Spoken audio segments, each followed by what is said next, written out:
La réunion qui va rassembler un groupe d'évêques aujourd'hui, c'est un comité mis en place par l'Assemblée plénière pour le suivi du processus électoral. Depuis le dialogue à la Saint-Sylvestre, la conférence avait pris cette habitude d'envoyer, de proposer à la présidence de la SENCO les représentants de chaque province ecclésiastique pour l'aider à examiner la situation si c'est préoccupant, si nécessaire. Alors vous savez que beaucoup de crises qu'a connues ces pays, ce sont des crises liées à la légitimité, liées aux élections. Là, nous sommes au cœur du processus électoral avec la proclamation des résultats. On a publié pour la présidence, on vient de publier pour la députation. Chacun des évêques là où il est, il sait comment réagit la population.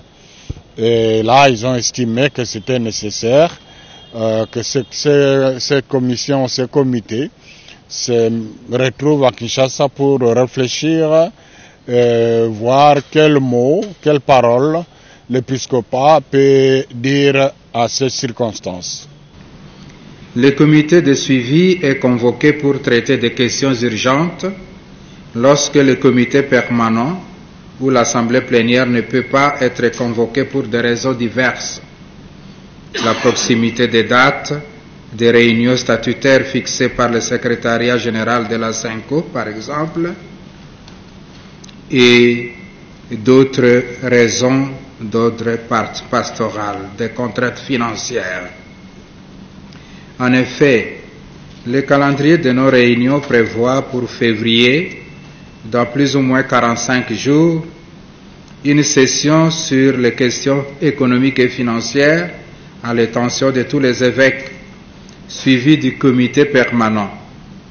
En ce qui concerne ces deux rencontres, le secrétariat général se démène pour réunir les moyens financiers et logistiques nécessaires. Au regard des préoccupations et inquiétudes soulevées à la suite des élections combinées du 20 décembre dernier, un bon nombre d'évêques avaient émis le vœu de voir la SENCO dire un mot dans le cadre de notre mission prophétique, et ce, en plus de la déclaration conjointe SENCO-ECC à la suite du rapport préliminaire de l'observation électorale pour la justice et la paix post-électorale. Déclaration publiée le 4 janvier 2024 et signée par les présidents de la SENCO et de l'ECC. Le comité de suivi, comme on le sait, est composé des archevêques et d'un évêque par province ecclésiastique, membres du comité permanent. Un seul point est inscrit à l'ordre du jour: examen des préoccupations et inquiétudes soulevées autour des élections combinées du 20 décembre 2023.